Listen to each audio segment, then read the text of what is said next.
Assalamualaikum warahmatullahi wabarakatuh. Alhamdulillahi rabbil alamin. Wassalatu wassalamu ala asyrafil anbiya'i wal mursalin wa ala alihi wa sahbihi ajma'in. Subhanaka la ilma lana illa ma 'allamtana innaka antal alimul hakim. Rabbi shrah li sadri wa yassir li amri wahlul 'uqdatam min lisani yafqahu qawli. Sidang pendengar yang dirahmati Allah, alhamdulillah, bersyukur kita dengan nikmat rezeki yang berkat, nikmat tubuh badan yang sihat dan nikmat-nikmat yang lain yang Allah limpahkan yang tidak terhitung oleh manusia. Tanpa kita sedari, semua nikmat ini dilimpahi Allah untuk memulihkan kita untuk beribadah kepadanya. InsyaAllah, dengan rahmat Allah dan kasih sayangnya, kita dapat menemui bulan yang penuh rahmat, bulan yang penuh barakah, bulan yang diluaskan pintu keampunan, iaitu bulan Ramadan Al-Mubarak, bulan yang umat Islam diwajibkan untuk berpuasa.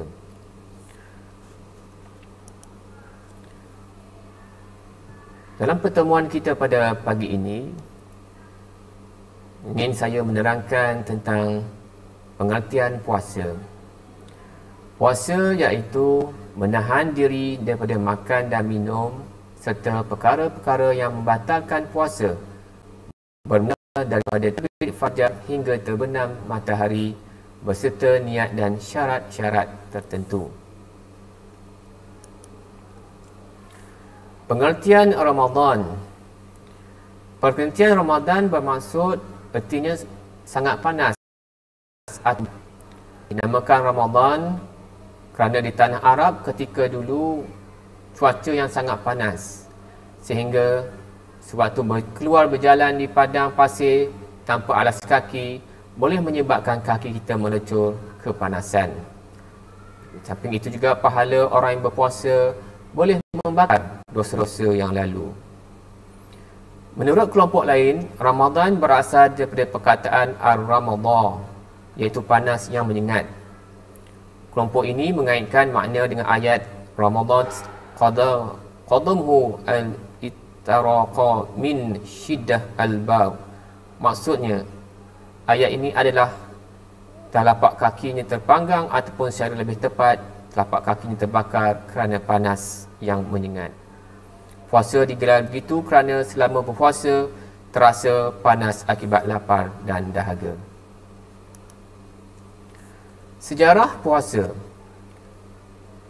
Untuk pengetahuan sidang pendengar, puasa Ramadan mulai disyariatkan pada tanggal 10 Sya'ban tahun kedua Hijrah, atau 1,5 tahun setelah umat Islam berhijrah dari Mekah ke Madinah, atau setelah umat Islam diperintahkan untuk memindahkan kiblatnya dari Masjid Al-Aqsa ke Masjidil Haram. Ulama dahulu bersepakat Ramadan tidak dapat dibandingkan dengan bulan-bulan yang lain. Amalan yang bermakna, bukannya dengan perbuatan yang dibenci oleh Allah sehingga menyebabkan kemurkaan. Perintah puasa Ramadan ini didasarkan pada firman Allah di dalam surah Al-Baqarah ayat 183. Dari ayat tersebut dapatlah difahami bahawa puasa telah dilakukan sebelum masa kerasulan Muhammad sallallahu alaihi wasallam. Hanya praktiknya tidak seperti yang kita lakukan masa sekarang. Setelah ayat tersebut turun, puasa Ramadan menjadi kewajipan yang harus dilaksanakan oleh umat Muslim selama 1 bulan dengan memenuhi syarat dan rukun yang telah disyariatkan. Puasa pertama kali yang dilaksanakan oleh Rasulullah sallallahu alaihi wasallam adalah puasa bulan Ashura, iaitu puasa yang dilakukan masyarakat Quraisy ketika itu, dan setibanya di Madinah, Nabi pun memerintahkan puasa pada bulan itu.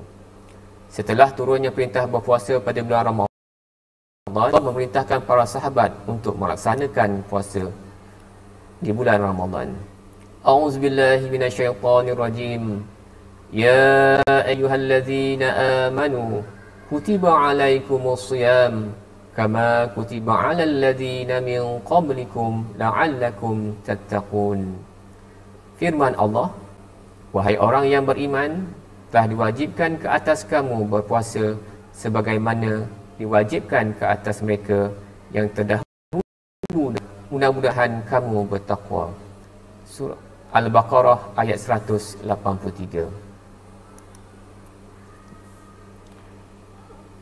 Sebelum kita meneruskan lagi perbincangan mengenai Ramadan, sidang pendengar kena mengetahui dan mengulang kaji semula tentang rukun puasa yang akan kita laksana sepanjang bulan Ramadan. Yang pertama, niat puasa di bulan Ramadan untuk niat sebulan dan juga niat seharian. Ada pendapat yang mengatakan bagi bermulanya satu Ramadan, pada malam harinya kita diwajibkan untuk membaca niat. Jadi untuk itu kita akan baca niat untuk sebulan dan juga untuk puasa harian. Untuk puasa sebulan ini kita dapat laksanakan mudah-mudahan sekiranya puasa kita, niat puasa kita pada malam hari seterusnya kita terlupa, maka dengan niat yang kita baca pada malam pertama telah dapat membantu ataupun untuk kita meneruskan ibadah puasa kita tanpa kita tidak terlupa berniat pada malam sebelumnya. Jadi niat puasa sebulan berbunyi Bismillahirrahmanirrahim. Nawaitu sauma syahri ramadana kullihi lillahi ta'ala. Sahaja aku berpuasa sebulan Ramadan seluruhnya kerana Allah Ta'ala. Dan untuk niat harian pada malam harinya berbunyi Bismillahirrahmanirrahim. Nawaitu sawma ghadin an adai fardhi syahri ramadana hazihi sanati lillahi ta'ala. Sahaja aku berpuasa esok hari dalam bulan Ramadan pada tahun ini kerana Allah Ta'ala. Jadi setiap malam kita diwajibkan berniat puasa, ya, untuk mengelakkan puasa kita tidak sah.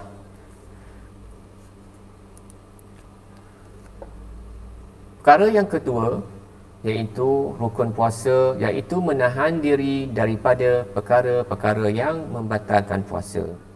Jadi ingin saya terangkan di antara perkara-perkara yang membatalkan puasa yang tidak boleh dilakukan sepanjang kita berpuasa pada siang hari, iaitu memasukkan sesuatu ke dalam rongga yang terbuka.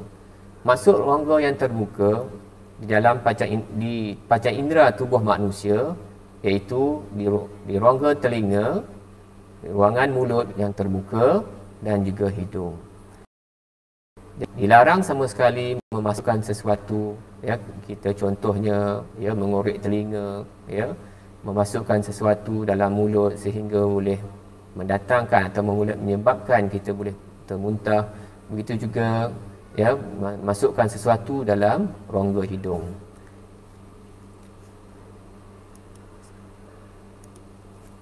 Yang kedua, makan dan minum dengan sengaja. Ya, bagi orang yang berpuasa, hendaklah kita menahan diri daripada makan dan minum sepanjang waktu berpuasa, bermula dari terbit fajar sehinggalah terbenam matahari.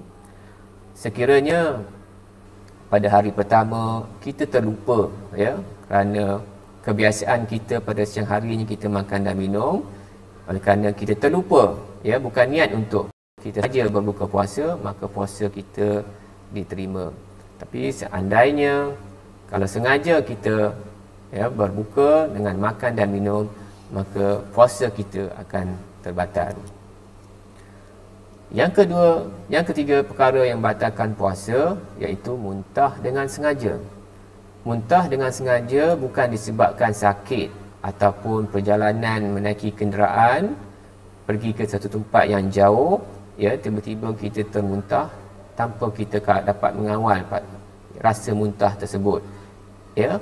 Jadi dengan sengaja ni bermaksud memasukkan sesuatu dengan niat, ya, menggunakan jari ataupun alat-alat tertentu untuk kita masukkan dalam kerongkong dan menyebabkan kita muntah, keluar segala kandungan, isi kandungan makanan kita dalam perut dan ia keluar, maka batallah puasa pada hari tersebut. Perkara yang membatalkan puasa iaitu gila disebabkan penyakit, ya, yang waras, ya, mabuk atau pengsan sepanjang hari, maka golongan-golongan tersebut adalah tidak sah, ya, mengerjakan ibadah puasa pada siang hari. Perkara yang batalkan puasa bagi orang perempuan, kaum hawa, sekiranya didatangi haid, ya, nifas dan wiladah, ya. Jadi kedatangan haid ini bermula daripada hari pertama hingga ke hari ke-7, ya. Maksimum haid adalah sebanyak 15 hari. Darah yang keluar lebih daripada 15 hari dikira sebagai wiladah, dikenali sebagai istihadah. Jadi sekiranya sepanjang tempoh, ya, orang wanita berpuasa, ya, sekiranya didatangi haid, maka puasa pada hari itu akan terbatal walaupun tinggal beberapa saat, ya, ketika sebelum waktu berbuka. Bila datang darah haid, maka bila keluar darah haid, maka batallah puasa. Yang kedua, ya, nifas, ya, bagi orang perempuan yang bersalin. Dalam tempoh daripada Imam Syafi'i dan mazhabnya mempunyai pandangan iaitu tempoh maksimum nifas ialah selama 60 hari. Jadi jika seseorang wanita darah bersalinnya berlarutan selepas 40 hari, mengikut pandangan ini darah ini masih dianggap darah nifas sehinggalah 60 hari. Dalam tempoh 60 hari itu, jika darah masih keluar, tidak harus ia mengerjakan solat, puasa dan sebagainya. Lagi tentang beribadah, ya, untuk mensyaratkan bersuci. Jika selepas 60 hari darah masih lagi keluar, maka kita itu barulah yang diangkat darah penyakit dan tertakluk kepada hukum-hukum istihadah. Jadi inilah di dalam Islam begitu memperincikan, menjelaskan tentang orang wanita yang perlu menjaga, mengetahui, ya, tentang masalah-masalah berkaitan tentang haid, nifas dan wiladah untuk menjaga ibadah kita seperti puasa, solat dan juga mengerjakan ibadah haji.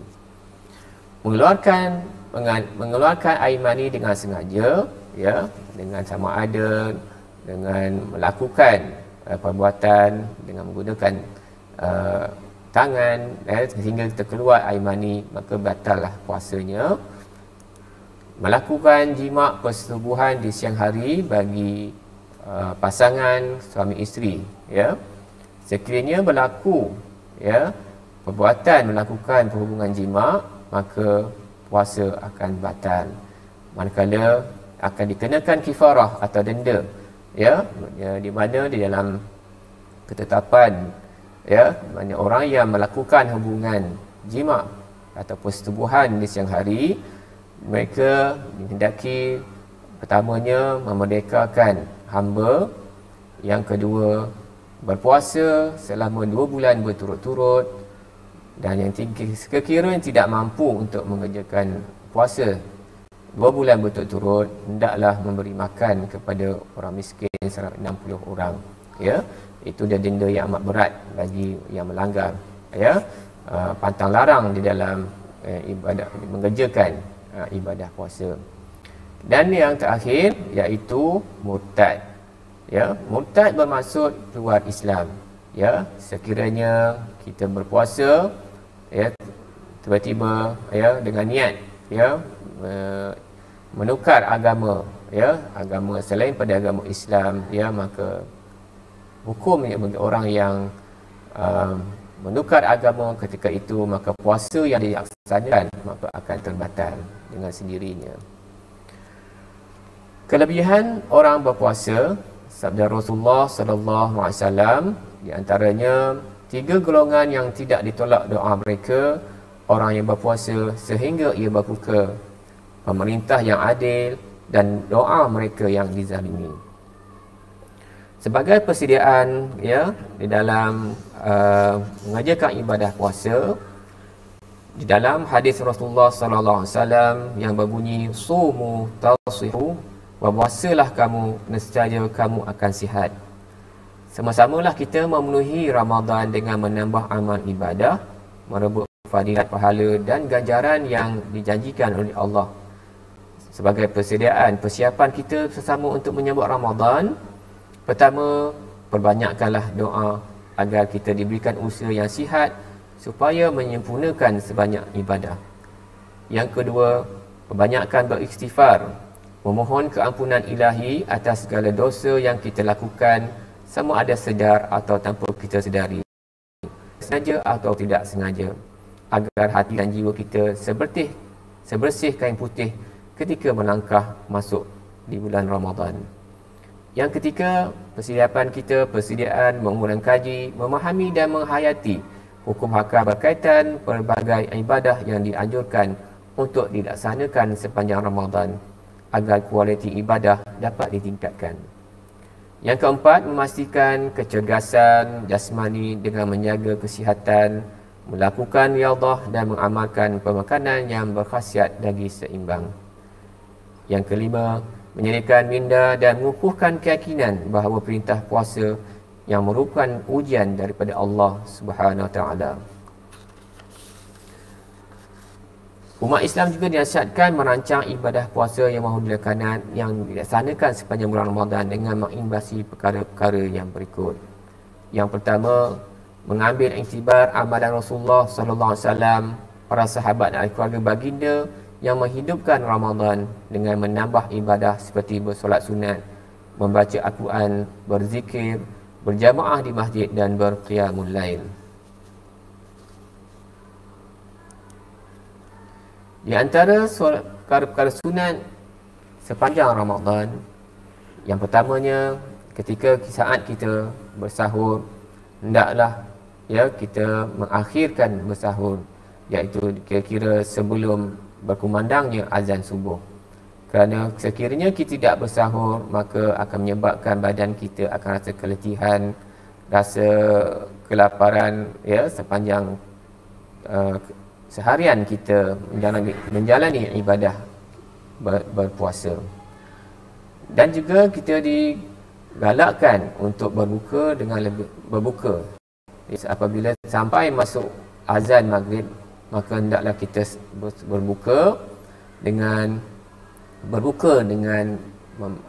makan manisan seperti buah kurma, air kosong, supaya kita dapat pahala sunat yang dilakukan oleh Rasulullah sallallahu alaihi wasallam. Melaksanakan solat sunat tarawih, kebiasaan yang dilaksanakan di negara kita, sebanyak 20 rakaat, 3 kali witir, 3 witir, iaitu 23 rakaat. Dan ada juga yang melaksanakan solat tarawih sebanyak 8 rakaat disertai dengan 3 witir. Jadi mana-mana yang berkemampuan, penuhilah amalan ketika sepanjang bulan Ramadan, beriktikaf dan membaca Al-Quran. Ini memang amat-amat digalakkan kepada semua umat Islam sepanjang Ramadan. Ada masa yang terluang diisi dengan membaca Al-Quran. Dengan baca Al-Quran inilah yang akan menjadi syafaat dan membantu kita di akhirat nanti, insya-Allah. Memberi atau mengeluarkan sedekah kepada golongan yang kurang berkemampuan seperti fakir, miskin, orang susah, kita jadi memberikan infak dan berbanyakkan zikir, membaca, menyebut kalimah-kalimah Allah, tasbih dan sebagainya. Itu amalan-amalan sunat yang amat digalakkan untuk kita melaksanakan sepanjang bulan Ramadan. Di antara perkara yang adab yang perlu kita jauhi sepanjang Ramadan adalah mengenai bercakap dengan sia-sia, mendengar dengan hal-hal yang dilarang seperti mengumpat, bercakap perkara yang tidak baik, melakukan, ya, menyebut perkataan yang boleh menyebabkan, ya, kita, ya, menyebabkan kita rasa tersinggung dengan kata-kata yang tidak sepatut dikeluarkan oleh orang Islam, ya, kata yang kasar, ya, boleh menyebabkan terganggu. Qala alaihi sallallahu alaihi wasallam bersabda, sesiapa yang tidak meninggalkan perkataan yang keji dan perbuatan yang keji, sesungguhnya Allah tidak memerlukannya untuk dia meninggalkan makan dan minumnya, dan puasanya akan menjadi sia-sia. Selain daripada itu, perkara yang kita perlu tahan dan kita perlu jaga, yang menahan anggota badan dari perbuatan dosa, berkunjung ke tempat-tempat maksiat, melakukan perkara-perkara yang tidak baik, ya, hendaklah jaga penglihatan mata, ya, telinga, ya, dari melakukan perkara yang tidak elok dan juga berdosa. Samping itu juga, ya, hendaklah kita menjaga adab di sepanjang Ramadan. Janganlah kita terlalu atau terlampau banyak makan, ya, ketika di saat kita berbuka puasa, sehingga menyebabkan kita malas untuk beribadah. Begitu juga, ya, orang yang berpuasa tidur, ya, sepanjang hari, yang boleh mengurangkan pahala puasanya. Dari hadis Rasulullah sallallahu alaihi wasallam yang bermaksud, seburuk-buruk bekas yang dipenuhi oleh anak Adam ialah perutnya, memadailah ia makan sekadar menguatkan tulang belakangnya, kalau tidak dapat maka ia bahagikan 1/3 untuk makan, 1/3 untuk minum, dan 1/3 untuk nafas. Jadi menjelang Ramadan, marilah sama-sama kita berazam menjadikan ibadah puasa pada tahun ini sebagai ibadah puasa terbaik dalam sejarah usia kita. Ambillah peluang bertemu Ramadan dengan mohon sebanyak-banyak keampunan ilahi, melipat gandakan amal ibadah, bersifat pemaaf dan pemurah, mengamalkan cara hidup sihat. Isilah ruang waktu dan usia yang kita miliki dengan melakukan perkara-perkara kebaikan, kerana belum pasti kita dapat bertemu lagi bulan Ramadan pada tahun akan datang. Mudah-mudahan kita dapat melaksanakan amal ibadah dengan sempurna dan diterimakan oleh Allah Subhanahu wa taala, serta mendapat ganjaran dan keampunan daripada Allah Subhanahu wa taala. Yang baik itu datang dari Allah, yang lemah dan kekurangan datangnya daripada diri saya. Saya mohon ampun dan maaf dari segala kekurangan dan salah bicara ketika menyampaikan tazkirah Ramadan pada hari ini. InsyaAllah kita berjumpa lagi. Wabillahi taufiq wal hidayah. Assalamualaikum warahmatullahi wabarakatuh.